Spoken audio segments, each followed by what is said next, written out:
Chapter शुरू करते हैं अपना ऑप्टिक्स का नया चैप्टर है, ठीक है। तो सबसे पहले हम लोग पढ़ेंगे वेव, जो रे ऑप्टिक्स होता है। सबसे पहले हम लोग रे ऑप्टिक्स पढ़ेंगे। तो रे ऑप्टिक्स में देखिए सबसे पहला एक फॉर्मूला आता है सिग्मा, मतलब जो डेविएशन है equal to 180 - 2 theta for every plane. इसका मतलब क्या है, डेविएशन निकालने को क्वेश्चन आता है। जैसे ये दे देगा आपको, कोई आपको 2 मिरर दे देगा, ठीक, 2 मिरर दे देगा और कहेगा यहाँ पे लाइट आपका इंसिडेंस किया है 30 डिग्री पे, ठीक है। तो इसमें नेट डेविएशन क्या होगा, तो इस प्लेन के लिए ईच प्लेन लिखा ना, तो ये एक प्लेन हो गया, एक प्लेन ये हो गया। तो इस प्लेन के अगर हम लोग डेविएशन निकालेंगे तो वो हो जाएगा 180 - 2 × 30, ठीक।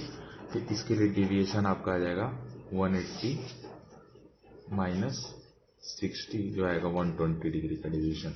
यानी कि इसको जो इधर जाना था, ठीक है, इधर ना जाके जो रे जब इधर चली गई तो ये जो एंगल है ये 120 डिग्री का एंगल है, ठीक है। तो यही बताया जाता है, डेविएशन यही पूछा जाता है। फिर दूसरे प्लेन के लिए पूछ देगा, नेट डेविएशन पूछ लेगा, फिर बता देगा यहाँ पे कितने पे टकरा रही है, ठीक। फिर यहाँ से आप दूसरा निकालेंगे, फिर पूछेगा नेट डेविएशन, तो 120 मान लेते हैं, यहाँ भी आके 30 पे टकराई, ठीक है, यहाँ पे आके 30 पे टकराई, तो यहाँ भी 120 पे जाएगी, तो 120 + 120 240 का नेट डेविएशन हो गया। मतलब इधर आना चाहिए था, इधर चली गई, इसको हम लोग कह देंगे 240 का नेट डेविएशन। तो सिग्मा इक्वल टू 240। तो इस तरीके से आता है क्वेश्चन।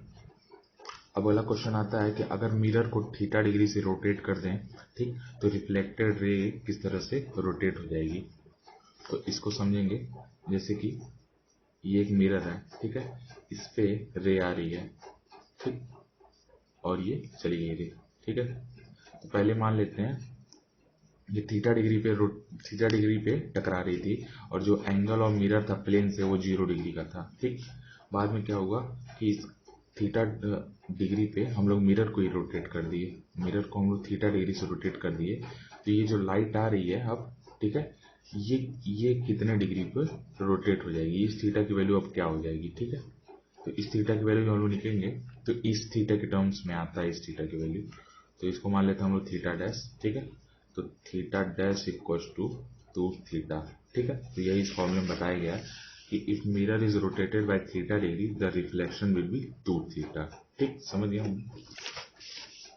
अब कहेंगे तो इंसिडेंट था, तो पता ही होगा ना कि इंसिडेंट इक्वल्स टू रिफ्लेक्टेड होता है, तो इस नाते यहाँ पे लिखे हैं, ये भी थीटा डैश हो गया ना उस हिसाब से।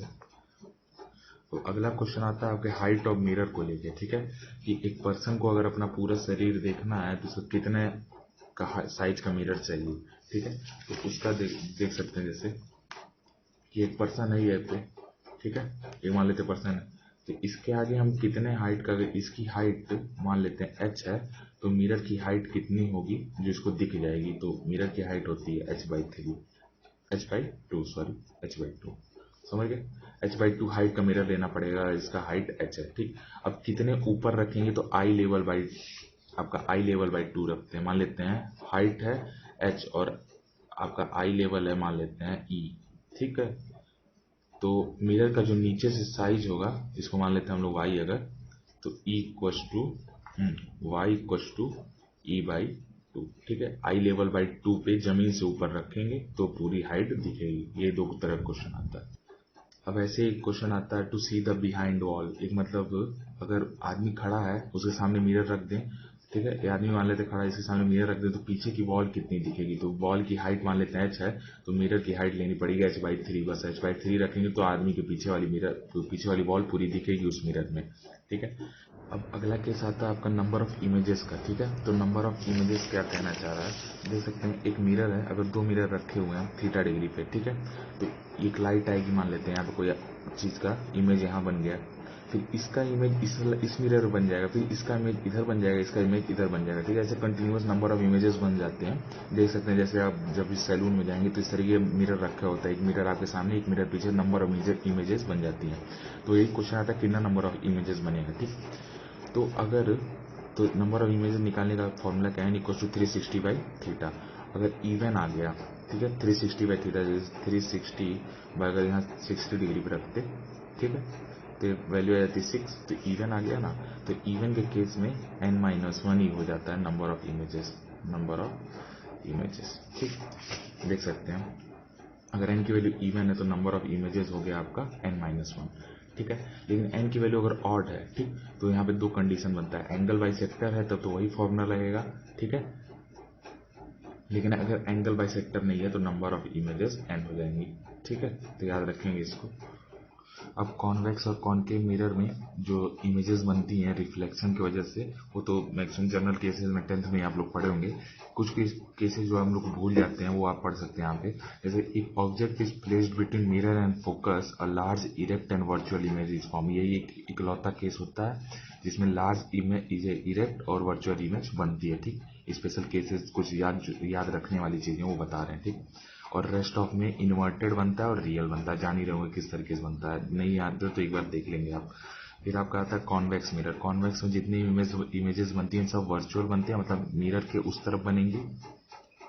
और जो आपका डिमिनिश्ड इमेजेस बनेंगी, सीधी तो बनेंगी लेकिन डिमिनिश्ड बनेंगी, सारी इमेजेस छोटी छोटी होती है, फोकस के बीच में निपट जाता है सारी इमेजेस का, ठीक। तो इसका एक बार देख लेंगे, अगर इमेजेस नहीं याद है कैसे बनती है तो एक बार देख लेंगे वो, वरना याद तो इतना ही रखेंगे तो काम हो जाएगा, ठीक है। अब अगला इंपॉर्टेंट टॉपिक आता है मिरर्स फार्मूला। तो मिरर्स फार्मूला हम देख सकते हैं 1/v प्लस आता है यहाँ पे, ठीक। मिरर याद रखेंगे, मिरर फार्मूला और लेंस फार्मूले में एक अंतर है प्लस का। तो मिरर फार्मूला में प्लस आता है और लेंस फार्मूला में माइनस आता है, ठीक है। तो इसको याद रखेंगे। फिर आता है मैग्निफिकेशन, आपसे पूछा जाता है, ठीक है।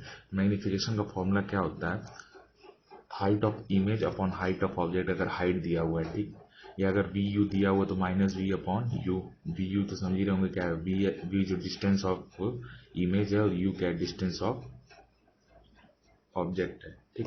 फिर अगला आता है focus upon f minus u, ठीक, f minus v upon F.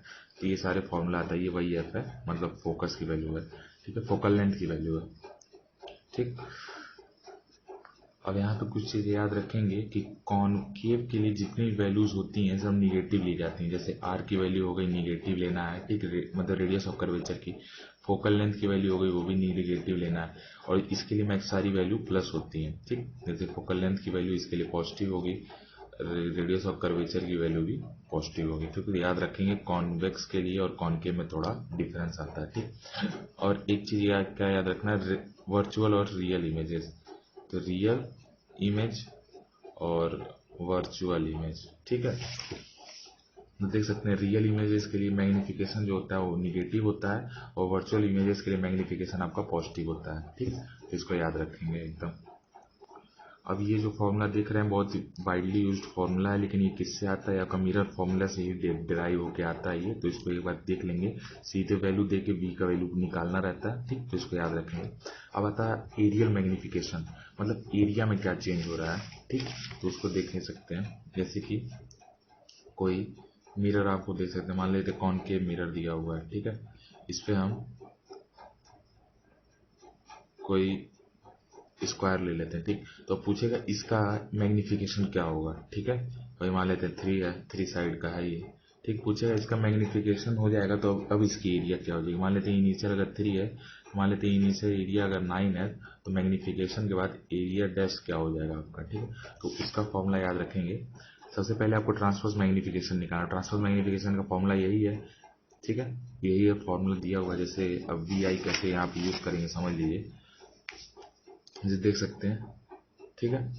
ये आपको क्या कहते हैं, मान लीजिए ये यू वैल्यू दी होगी तो इस पॉइंट का निकाल लेंगे, फिर इस पॉइंट को उस तरीके से निकाल लेंगे यू की वैल्यू, ठीक। यहाँ पे यू आपको पता रहेगा, ठीक है, यू दिया रहेगा इन दोनों पॉइंट का, ठीक है। तो इसका इमेज बनाएंगे कहीं, मान लेते हैं इसका इमेज बन गया यहाँ पे, ठीक। इस पॉइंट का इमेज बनाएंगे तो ये मान लेते हैं बन गया यहाँ पे, ठीक। तो ये और फोकल लेंथ इसकी पता ही रहेगी, तो वही वाला फॉर्मूला लगाएंगे यहाँ पे, v इक्वल टू, तो यहाँ v आ जाएगा पहले पॉइंट के लिए, पहले पॉइंट के लिए v आ गया, दूसरे पॉइंट के लिए v आ गया। तो पता चल जाएगा 3 से, पता चला 3 से बढ़ के 4 हो गया, ठीक। तो आपको मैग्निफिकेशन तो पता चल गया ना, ट्रांसफर मैग्निफिकेशन कितना है। ट्रांसफर मैग्निफिकेशन आपको पता चल गया, क्या कहते हैं, इनिशियल कितना था, मतलब जो हाइट ऑफ इमेज है वो 4 हो गई और इनिशियल 3 था, ठीक। इसको स्क्वायर कर देंगे और इनिशियल एरिया था 9, तो ये मल्टीप्लाई कर देंगे। यही फॉर्मूला आपको दिया हुआ है, ए I equal to M T का स्क्वायर इंटू ए नॉट, ठीक है। तो ये चीज ध्यान रखेंगे। अब इसी में एक और केस आता है, अगर वेलोसिटी ऑफ इमेज, मतलब वेलोसिटी ऑफ इमेज पूछा जाता है, अगर मिरर को मूव किया जा रहा है किसी वेलोसिटी से, तो जो मैग्निफिकेशन होगा उसका वेलोसिटी किस तरह से मूव करेगा। तो पहले मैग्निफिकेशन निकाल लेंगे, उसका स्क्वायर करके जो इमेज की इनिशियल वेलोसिटी होगी उसको मल्टीप्लाई कर देंगे, ठीक। तो जो फाइनल इमेज की वेलोसिटी होगी वो पता चल जाएगी। अब ये रिलेशन बहुत बार पूछा जाता है। सबसे पहले तो याद रखेंगे कि जो म्यू मतलब रिफ्रैक्टिव इंडेक्स का जो फॉर्मूला होता है वो होता है sine i by sine r, इसी को हम लोग रिफ्रैक्टिव इंडेक्स कहते हैं, ठीक। लेकिन ये आपको काम ही नहीं आने वाला है। काम क्या आएगा, आपको रिफ्रैक्टिव इंडेक्स दी रहेगी दो मीडियम्स की, ठीक है। तो उससे आपको निकालना पड़ेगा नेट रिफ्रैक्टिव इंडेक्स। तो हमेशा याद रखेंगे sine i by sine r होता है म्यू डेंसर, ठीक, अपॉन म्यू रेयरर, ठीक है। तो यही याद रखें, sine i by sine r equals to mu denser upon mu rarer in equals to velocity of ray in rarer upon velocity of ray in denser और wavelength of ray in rarer upon wavelength of ray in denser. तो अगर आपको ये याद रह जाएगा तो बहुत सारे क्वेश्चंस आएंगे जो हो जाएंगे। अब क्वेश्चन इसका किस तरह से आता है देख सकते हैं। ये आपको मीडियम दिया हुआ है, ठीक। यहाँ बता देगा आपकी जो वेलोसिटी है, इसका हम लोग मान लेते हैं म्यू 1 दिया हुआ, यानी कि एयर दिया हुआ, ठीक। और इसका म्यू दिया 1.5, ठीक है। अब कह रहा है कि यहाँ वेलोसिटी थी आपको 3 × 10⁸, ठीक। तो कह रहा है अब यहाँ पे भी क्या हो जाएगा इस फील्ड के अंदर, तो वही सेम टू सेम फॉर्मूला लगाएंगे। उल्टा होता है, याद रखेंगे, जो mu direct inverse upon velocity होता है, जैसे पीछे देखे थे फॉर्मूला, ठीक है। तो 1/1.5 इक्वल्स टू x बाई 3 × 10⁸, ठीक है। तो ये फॉर्मूला लगाएंगे, यहाँ से x की वैल्यू आ जाएगी। तो यही क्वेश्चन में इस तरह से क्वेश्चन पूछा जाता है, इसमें ये रिलेशन बहुत इंपॉर्टेंट है। अब रिसेंटली एक क्वेश्चन आया था कि आपको एक स्लैब दे दिया गया है, ठीक है। एक स्लैब आपको दे दिया गया है, इसकी थिकनेस बताई गई है t है और इसका रिफ्रैक्टिव इंडेक्स म्यू है, ठीक। और इस पर लाइट आती है, ठीक है। तो बोला जा रहा है और इसको लाइट पूरा पास करने में आपको t टाइम लग रहा है, ठीक। तो यहाँ पे क्वेश्चन आता है कि वेलोसिटी कितनी होगी लाइट की। तो वेलोसिटी का फॉर्मूला हो गया म्यू इनटू ये जो थिकनेस है, ठीक है। इसको हम लोग स्मॉल टी से लेते हैं और टाइम को मान लेते हैं कैपिटल टी अपॉन टी, ठीक है। या तो अगर वेलोसिटी दी हुई है, मान ले यहाँ वेलोसिटी दे देता है, एयर में है ना, तो किसी भी रे का वेलोसिटी हो 10⁸, तो यहाँ पे पूछा जा सकता है। तो यहाँ पे अगर टाइम पीरियड पूछा जाए तो वही फॉर्मूला हो जाएगा t equals to mu into thickness upon b, ठीक है। तो इस तरीके से फॉर्मूला आ सकते हैं। अभी रख देंगे 3 × 10⁸, इस तरह से क्वेश्चन आता है। अब यहाँ पे एक इंपॉर्टेंट फॉर्मूला लेटरल शिफ्ट का। तो लेटरल शिफ्ट समझते ही होंगी, जब एक स्लैब में से लाइट पास होती है तो एक लेटरल शिफ्ट आता है, ठीक है। लेटरल शिफ्ट का फॉर्मूला होता है थिकनेस अपॉन कॉस आर, जो मतलब जो आपका एंगल था, ठीक है, r into sine i minus r, ठीक है। तो ये फॉर्मूला याद रखेंगे। सिंपल फॉर्मूला पूछा जा सकता है, क्वेश्चन पूछा जाता है, ठीक है। अब अगला क्वेश्चन आता है एपरेंट डेप्थ निकालने के लिए, ठीक है। तो एपरेंट डेप्थ का फॉर्मूला पहले याद रखेंगे, ठीक। एच एपरेंट डेप्थ जितना है, मतलब height apparent equals to height actual into mu upon mu. अब ये म्यू अपॉन म्यू का क्या खेल है बता रहे हैं। देखिए, ये मान लेते हैं कोई मीडियम दिया हुआ है, ठीक। और ये आपका एयर है या कोई और मीडियम दिया हुआ है, ठीक। इसका म्यू 1 है, इसका म्यू 2 है, ठीक। अब यहाँ पे कोई चीज है, ठीक है, और यहाँ पे भी कोई चीज है। अब बोल रहा है कि अगर आप वाटर में से इसको देख रहे हैं, इसकी मान लेते हैं हाइट आपकी दी हुई है, क्या कहते हैं, इसकी मान लेते हैं आपको हाइट दी हुई है। चलिए ये भी इसमें से उसको देखते हैं, ठीक। इसकी अगर हाइट दी हुई है, एक्चुअल हाइट दी हुई है एच एक्चुअल, ठीक है। तो अब कह रहा है कि अगर पानी में से देखेंगे तो एच एपरेंट मतलब कितना दिखेगा। एक्चुअल तो पता है, एच एपरेंट कितना होगा, ठीक। तो सबसे पहले याद रखेंगे एच एपरेंट का फॉर्मूला लिखेंगे यहाँ पे इक्वल्स टू एच एक्चुअल, ठीक। अब म्यू कौन सा ऊपर लेंगे, इससे कौन सा ऊपर म्यू मल्टीप्लाई करेंगे, कौन सा नीचे मल्टीप्लाई करेंगे। तो इसमें क्या केस है, जहां से देखा जाएगा उसको ऊपर रखेंगे, यानी कि म्यू 2 ऊपर रखेंगे। म्यू 2 से देख रहे हैं ना, डेंसर में से रेयर, उससे मतलब नहीं है, जहां से देख रहे हैं, जहां से भी देख रहे हैं। डेंसर रेयर का केस ही छोड़ दीजिए, जहां से देख रहे हैं उसको ऊपर लिख दिए और जहां को देख रहे हैं वहां पे नीचे लिख दे रहे, ठीक। जिसका वही फॉर्मूला हो गया म्यू जहां से देख रहे हैं और म्यू जिसको देख रहे हैं, ठीक है। तो ये फॉर्मूला थोड़ा करेक्शन है, टीचर जो पढ़ाते हैं उसके हिसाब से, क्या पता एग्जाम में थोड़ा कंफ्यूजन हो जाए, लेकिन ये याद रह जाएगा तो कंफ्यूजन नहीं होगा। अब यहाँ पे एक चीज है, देख सकते हैं, जैसे कह रहा है एक ग्लास है, उसकी हाइट h है, ठीक। और कह रहा है इसमें एक आदमी देख रहा है, ठीक है। तो कह रहा है कि इसको कितना भरें, अगर हम लोग x भरते हैं, कितना x की वैल्यू हो कि जो आदमी देख रहा है उसको लगा कि आधा भरा हुआ है। ठीक है, आधा भरा हुआ ना हो तब भी दिखे कि आधा भरा हुआ है। ठीक है, तो इस केस में यानी कि h/2 दिखना चाहिए। ठीक, इस केस में वैल्यू आती है x की mu into h upon mu plus 1। ठीक है, तो ये फॉर्मूला याद रखेंगे, जैसा देख सकते हैं mu into h upon mu plus 1। ठीक है, अब यहाँ पे एक और केस देख सकते हैं, जैसे कि स्लैब मान लेते हैं, स्लैब दिया हुआ है आपको, थिकनेस इसकी कितनी दी हुई है, t दी हुई है। ठीक, इधर से लाइट आती है। ठीक, यहाँ पे हल्की सी, ये तो 90 डिग्री पे आ गई, 90 डिग्री नहीं लेना है, मान लेते हैं ये इस तरह से लाइट आई, यहाँ डालेंगे। ठीक, तो हल्का सा मूव कर जाएगी। ठीक है, और मान लेते हैं ये यहाँ कहीं आ जाती है। ठीक, लेकिन नॉर्मली इसको जाना कहाँ चाहिए था, जाना यही चाहिए था। तो ये जो शिफ्ट आया है, ठीक है, ये जो शिफ्ट हुआ है, इस शिफ्ट की वैल्यू कितनी होगी। 2006 में एक क्वेश्चन पूछा गया था। ठीक है, 2006 का पहला क्वेश्चन ही देख सकते हैं आप, यही क्वेश्चन आया था। ठीक, तो इसको कैसे आप, क्या फॉर्मूला आता है इसका, s इक्वल्स टू थिकनेस, जो थिकनेस दी हुई है, अपॉन 1 माइनस म्यू सराउंडिंग, जो सराउंडिंग है। ठीक है, अपॉन म्यू ऑफ ग्लास। ठीक, तो इसे फॉर्मूला एकदम याद रखेंगे, माइनस नहीं होगा, सॉरी, यहाँ पे प्लस होगा। तो ये फॉर्मूला देख सकते हैं, सिंपल सा वही चीजें हैं।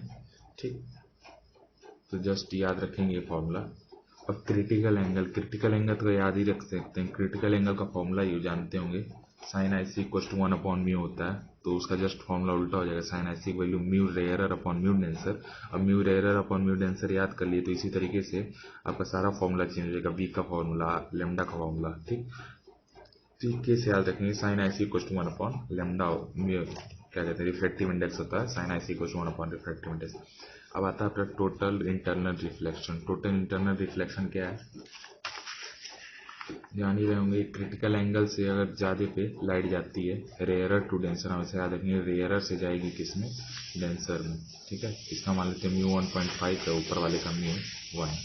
ठीक है, अगर क्रिटिकल एंगल पे जाएगी साइन आई सी पे, तो 90 डिग्री पे प्लेन के साथ चली जाती है। अगर क्रिटिकल एंगल से ज्यादा होता है एंगल, ठीक है, तो टोटल इंटरनल रिफ्लेक्शन होता है। डायमंड कटिंग में ये कॉन्सेप्ट यूज होता है, डायमंड में, डायमंड कटिंग में TIR यूज होता है, और ऑप्टिकल फाइबर में, ऑप्टिकल फाइबर दोनों पे क्वेश्चन आया हुआ है। ऑप्टिकल फाइबर किस पे बेस्ड है, जो TIR पे बेस्ड है, और डायमंड कटिंग भी TIR पे बेस्ड है। इसमें आते शाइनिंग जाती नहीं, एक बार रेस घुस जाती है डायमंड में, फिर निकल नहीं पाती है। अब यहाँ देख सकते हैं, अब पूछेगा अगर ब्लू लाइट पास हो गई है, ठीक, तो कौन कौन सी लाइट उसके ऊपर जा चुकी है, या किस किस लाइट का अभी टोटल इंटरनल रिफ्लेक्शन हुआ है। ठीक है, तो देख सकते हैं सबसे ज्यादा टोटल इंटरनल रिफ्लेक्शन होता है V में। ठीक, अगर G जा चुका है, यानी कि अगर B जा चुका है, यानी कि I और R का टोटल इंटरनल रिफ्लेक्शन हो चुका है, और B अगर गया है तो G Y O R भी जा चुका है। तो इस तरीके से क्वेश्चन आता है कि कौन कौन बच गया है, कौन कौन जा चुका है। ठीक, तो याद रखें सबसे ज्यादा टोटल इंटरनल रिफ्लेक्शन किसमें होता है, वायलेट में होता है। अब अगला कॉन्सेप्ट आता है ऑप्टिकल डिस्क। ऑप्टिकल डिस्क का कॉन्सेप्ट क्या है, जैसे कि ये आपका कोई मीडियम है म्यू, ठीक है, इसमें हम एक रख देंगे, आपका कोई सोर्स है जो लाइट प्रोड्यूस कर रहा है, तो ये लाइट कुछ इस तरीके से प्रोड्यूस करेगा एक ऑप्टिकल डिस्क के फॉर्म में। ठीक, और इसका रेडियस मान लेते हैं R होगा। ठीक, ये कितने हाइट पे है, H हाइट पे है। ठीक है, तो इस R की वैल्यू कितनी होती है, तो उसके लिए फॉर्मूला है R equal to H under root mu square minus 1। इस पे सीधे क्वेश्चन आया, म्यू क्या है, उसकी जो मीडियम का रिफ्लेक्टिव इंडेक्स है। ठीक है, अब अगला फॉर्मूला आता है reflection through a curve surface. देख सकते हैं एक कर्व सरफेस है, मान लेते हैं ये। ठीक है, इसमें U डिस्टेंस पे आपका एक ऑब्जेक्ट रखा हुआ है। ठीक, इसकी मान लेते हैं इमेज बनी है किसी मीडियम में, इसका म्यू दिया हुआ है आपको म्यू 1, इसका म्यू 2 दिया हुआ है। ठीक, इसमें इमेज जो बनी है V डिस्टेंस बनी है। ठीक, और इसका जो आपको क्या कहते हैं, जो रेडियस ऑफ कर्वेचर होगा इस कर्व सरफेस का, वो मान लेते हैं R। ठीक है, तो इसमें फॉर्मूला क्या आता है, म्यू जा, मतलब वो उसका म्यू लेंगे जिसमें लाइट जा रही है, अपॉन V। ठीक, माइनस म्यू जहाँ से म्यू उसका म्यू लेंगे जहाँ से लाइट आ रही है, ठीक है। तो क्या लेंगे, मतलब μ1 upon v minus μ2 upon u equals to μ1 minus μ2 by r, ठीक है। तो ये फॉर्मूला आपको जेन्युइन दिया रहता है हर बुक में, ठीक है, लेकिन जब एग्जाम आएगा तो एग्जाम में कभी काम नहीं आता है ऐसा फॉर्मूला, क्योंकि आदमी कंफ्यूज हो जाता है म्यू किसका लेना है, ठीक। तो उसको सिंपल से याद रखें, म्यू जहाँ जा रही है वहाँ पे v माइनस म्यू आर जहाँ से आ रही है वहाँ से u और म्यू जा minus mu r upon r. और यहाँ पे अगला टॉपिक आता है आपका प्रिज्म का टॉपिक, ठीक है। तो प्रिज्म में जो डेविएशन होता है, ठीक है, उसका हम लोग फॉर्मूला लिखते हैं sigma equal to 1 plus e minus a क्या है, आई क्या है, 1 कह रहे हैं, आई है ये, आई प्लस ई माइनस ए, आई क्या है जो एंगल ऑफ इंसिडेंस था plus angle of emergent minus angle of prism, ठीक। अब एंगल ऑफ रिफ्लेक्टेड वन मतलब इस सरफेस का एंगल ऑफ रिफ्रैक्शन प्लस इस सरफेस का एंगल ऑफ रिफ्रैक्शन दोनों मिला के ए होता है, ठीक है, एंगल ऑफ प्रिज्म, ठीक। तो ये तो याद रखिए। अब मिनिमम डेविएशन का केस हमेशा पूछा जाता है, तो मिनिमम डेविएशन के केस में याद रखेंगे जो आई होता है ई के बराबर हो जाता है और R1 इक्वल टू R2 हो जाता है, ठीक। तो उस केस में समझ गए होंगे, तो sigma equal to 2i minus a, एक ये नया फॉर्मूला बन गया आपका, और ए इक्वल टू 2r, ये आपका एक नया फॉर्मूला बन गया। तो ये मिनिमम डेविएशन का केस है। अगर मिनिमम डेविएशन में क्या होता है, जो ये जो पैरेलल ये इसके पैरेलल हो जाती है, बेस के ये जो लाइन है इधर से अगर लाइट आ रही है तो ये जाएगी अंदर, तो ये लाइन इसके पैरेलल हो जाती है, इसको हम मिनिमम डेविएशन का केस कहते हैं, ठीक। अब दूसरा मिनिमम डेविएशन के केस में जिसमें मैक्सिमम क्वेश्चन पूछा जाता है mu equal to sine deviation minimum plus a by 2, ठीक, और साइन a बाई 2, ठीक है। तो ये a दिया हुआ है साइन a बाई 2। अब ये मत कर देना भाई कोई तो ये से 2 से 2 काट देना, ठीक है। अक्सर लोग जल्दीबाजी में एग्जाम टाइम में गलती कर देना, 2 से 2 नहीं कटता यार, ये आपका थीटा दिया हुआ है, ठीक है। तो इस चीज़ को हमेशा ध्यान में रखना है, ठीक। फिर एक और फॉर्मूला होता है मिनिमम डेविएशन का mu minus 1 a, sigma minimum equal to mu minus 1 a, ठीक है। तो ये भी सब फॉर्मूला कहीं ना कहीं यूज है। अब इसमें ग्राफ आता है सिग्मा और आई का, ठीक। तो पहले देख सकते हैं जैसे जैसे एंगल ऑफ इंसिडेंस आप बढ़ाएंगे तो डेविएशन आपका घटते जाता है, ठीक। तो 90 डिग्री तक एकदम डेविएशन जीरो हो जाएगा, फिर उसके बाद फिर ऊपर बढ़ाते जाएंगे तो फिर डेविएशन बढ़ता जाएगा। तो बेल शेप का ग्राफ आता है, याद रखेंगे सिग्मा और इसके लिए।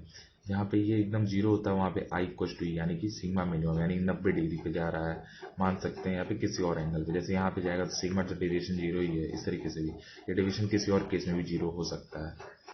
अब एक और चीज जिस पे क्वेश्चन आता है कि कहेगा कि इंसिडेंस रे टकराई और अंदर जाके जो दूसरे वाला सरफेस उस पर 90 डिग्री बना ली, ठीक है।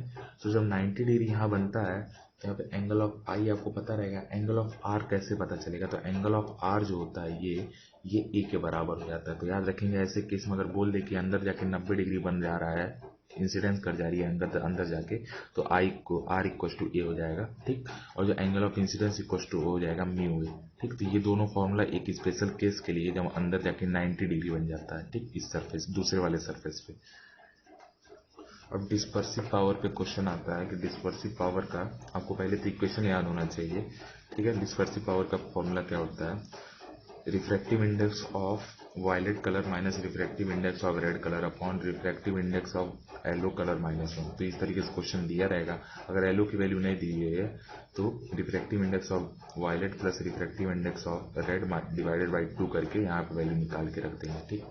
इसमें दो केसेस आते हैं, पहला डेविएशन विदाउट डिस्पर्सन, मतलब डेविएशन होगा और डिस्पर्सन नहीं होगा, ठीक। तो इसमें कैसे याद रखेंगे, सबसे पहले डिस्पर्सन का फॉर्मूला जान गए आप, ठीक। और डेविएशन का फॉर्मूला क्या होता है, डेविएशन का फॉर्मूला ये वाला होता है, देख सकते हैं मिनिमम डेविएशन का फॉर्मूला है ना, ये डेविएशन था और डिस्पर्सन। तो यहाँ कैसे याद रखेंगे, जो हो रहा है उसको होने दो, जो नहीं हो रहा है उसको पकड़ लो। तो क्या होता है, जो नहीं हो रहा है यहाँ क्या नहीं हो रहा है, डिस्पर्सन नहीं हो रहा है, तो डिस्पर्सन को पकड़ लो, ठीक।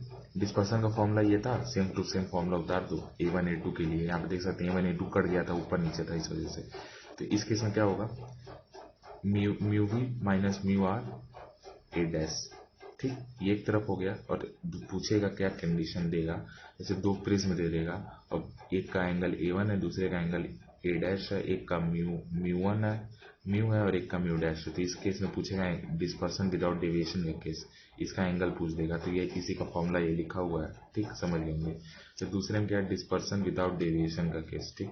तो उसमें क्या है, डेविएशन नहीं हो रहा। डेविएशन का फॉर्मूला क्या होता है, mu minus one equal to a, mu minus one into a formula होता है, ठीक है। तो mu minus one into a formula रख देंगे, सिंपल सा, ठीक।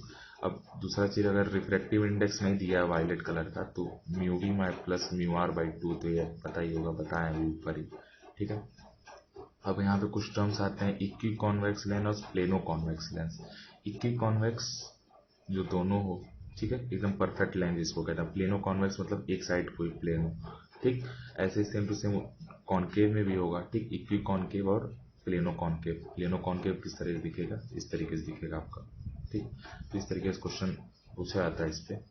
अब यहाँ पे याद रखेंगे लेंस फार्मूला। तो लेंस फार्मूला क्या होता है, 1/v माइनस 1/u। यहाँ देख सकते हैं माइनस है, याद रखेंगे लेंस और मिरर फॉर्मूले में अंतर है, अपॉन 1/f, ठीक।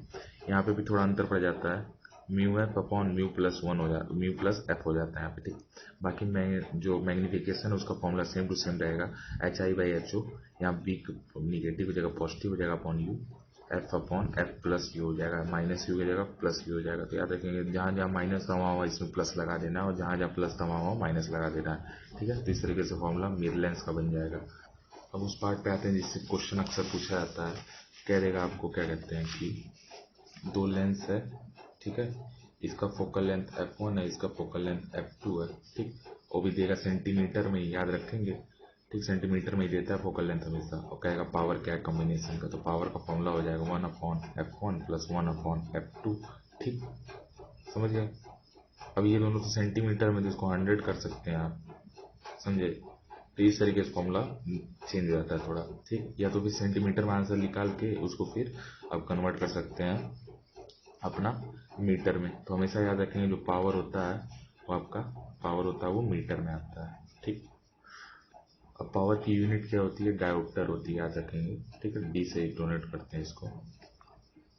अब यहाँ पे दूसरा अगला इंपॉर्टेंट फॉर्मूला आता है लेंस मेकर्स फॉर्मूला, ठीक है। तो लेंस मेकर्स फॉर्मूला क्या होता है, 1/f equal to mu minus 1/म्यू सराउंडिंग, ठीक। म्यू क्या है, ये लेंस का है, ये बहुत थिक लेंस के लिए फॉर्मूला होता है, अपॉन 1/r1 माइनस 1/r2, ठीक है।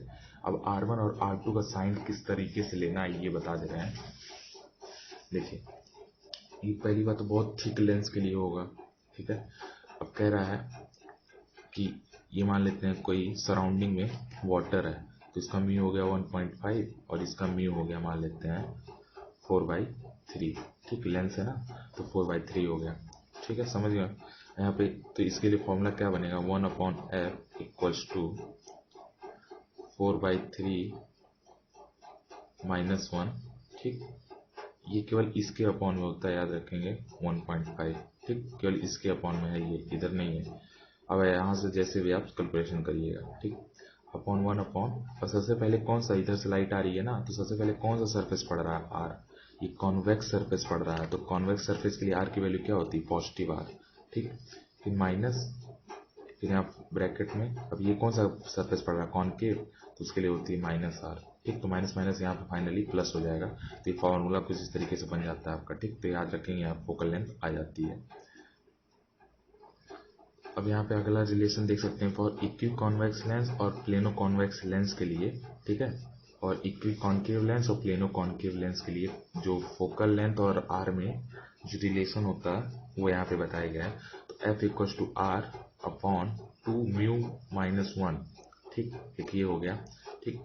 और इसके लिए जानते हैं कॉन्केव के लिए आर निगेटिव होता है, तो आर निगेटिव रख देंगे, 2 म्यू माइनस 1। ये इक्वी कॉन्वेक्स है। देखिए इक्वी में दो सरफेस आते हैं, ठीक। चाहे इसको लीजिए चाहे इसको लीजिए, इक्वी में दो सरफेस आते हैं, साथ ही नीचे 2 से डिवाइड करते हैं, ठीक। अब प्लेनों में एक ही सरफेस आता है, ठीक। दूसरा तो प्लेन होता है, तो यहाँ पे 2 से डिवाइड नहीं करेंगे, ठीक है। तो ये फॉर्मूला आपका सेम टू सेम वैसे ही उतर जाएगा। तो इस पर क्वेश्चन क्या आता है समझिएगा। जैसे आपको क्या कहते हैं, सबसे पहले आपको आर की वैल्यू दे देगा और म्यू की वैल्यू दे देगा, ठीक। एक लेंस के लिए मान लेते हैं दे दिया, दूसरे के लिए भी आर की वैल्यू दे देगा, म्यू की वैल्यू दे देगा, ठीक। R2 म्यू 2, R1 म्यू 1, ठीक। तो यहाँ पर मान लेते हैं क्या कहते हैं, ये आपका इक्वी कॉन्वेक्स है, दोनों आपका इक्वी कॉन्वेक्स है, ठीक, दोनों लेंस का ये आपको दिया रहेगा। अब कहेगा कि इसका पावर बताइए, ठीक। तो सबसे पहले यहाँ फॉर्मूला लिखेंगे f equals to mu minus one, इस तरीके से निकालेंगे म्यू माइनस वन, ठीक। अब अपॉन में इसको जब कन्वर्ट करेंगे तो ये आ जाएगा one upon F plus one upon F, ठीक। अब कह देगा आर वन आर टू बराबर है, ठीक। तो ये सेम टू सेम इसी तरीके से फॉर्मूला बन जाएगा mu one minus one upon r plus mu two minus one upon r, ठीक। तो इस तरीके से फिर फॉर्मूला आ गया। ये 2008 में शायद इस तरीके से क्वेश्चन आया हुआ है, 2008 में, तो उसको बता दे रहे हैं किस तरीके से घुमा सकता है। तो फिर इस तरीके से आ गया आपका ये पावर का फॉर्मूला आ गया सीधे, ठीक। तो पावर सीधे यहाँ पे निकल जाएगी, याद रखेंगे। फिर सेंटीमीटर में आती है पावर हमेशा। अब यहाँ पे एक चीज़ याद रखेंगे, अगर कोई लेंस है, ठीक है, इसका अगर म्यू दिया हुआ है, ठीक, इसको हम लोग एक मीडियम में डालते हैं जिसका भी रिफ्रैक्टिव इंडेक्स म्यू है, ठीक। तो ये जो लेंस है ये आपका ट्रांसपेरेंट हो जाएगा, ठीक, दिखेगा ही नहीं, पता ही नहीं चलेगा, ठीक है। तो याद रखेंगे कि अगर म्यू सराउंडिंग और म्यू ऑफ लेंस अगर सेम हो जाता है तो act as a plane mirror, ठीक। तो वो प्लेन मिरर की तरह एक्ट करने लगता है, ठीक है। तो इसको याद रखेंगे। अब यहाँ पे एक और फॉर्मूला आता है, अब लास्ट देख रहे हैं इसका क्या कहते हैं, जो क्रोमेटिक एवरेशन का फॉर्मूला होता है, f of red minus f of b equal to mu f of y, ठीक है। तो इसको याद रखेंगे म्यू एफ ऑफ वाई, तो ये होता है आपका क्रोमेटिक एवरेशन का फॉर्मूला होता है। इसी को हम लोग क्रोमेटिक एवरेशन कहते हैं, म्यू एफ वाई को क्रोमेटिक एवरेशन कहते हैं, ठीक। तो यहाँ पे आपको एक लिंक मिलेगा ये वाला फॉर्मूले का, जो आपका dispersive power one upon dispersive power two equal to minus of focal length one upon minus of upon focal length two, ठीक। ये कुछ इस तरीके का केस में देख सकते हैं, कुछ इस तरीके का केस है, ठीक है। अब यहाँ पे आपको दो फोकल लेंथ दिया रहेगा, ठीक है, और इसको दोनों फाइंड करने को बोलेगा, ठीक है। तो कुछ भी वैल्यू दे सकता है, आप निकाल सकते हैं यहाँ से। फिर एक और रिलेशन यहीं पे याद रखेंगे, ये वाला रिलेशन, ठीक है। क्योंकि मान लेते हैं अगर W1 की और W2 की वैल्यू दी हुई है, ठीक, और नेट F की वैल्यू दी हुई है, तो यहाँ पे दो आपको इक्वेशन मिल जाएगा F1 F2 के फॉर्म में। तो दो इक्वेशन से दो वैल्यू निकाल लेंगे, इस तरह से क्वेश्चन आया हुआ है, ठीक।